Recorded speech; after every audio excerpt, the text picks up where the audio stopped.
Leire Martínez, arratsaldeon zuri ere, Arratsaldeon. eta lehenik eta baina eskerrik asko gurera etortzearren. Badakigu zuretzat ez direla egun errexak izan, eta aste honetan jakin dugu ez duzula jarraituko, Laure Jade Bangok taldean. Zu zer modu zaude, Leire?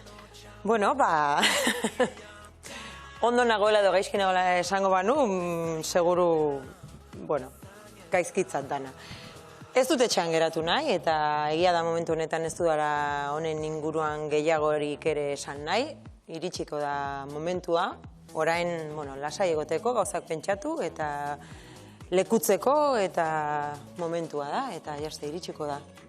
Pentsatzen dugu momentu gogorrak direla zuretzat, eta normaltasunera bihurtzeak ere lagunduko diola bati. Bai, niri behintzat laguntzen dit. Bakoitzak bere erritmoak dauzka, baina nik ez dut etxean geratu nahi.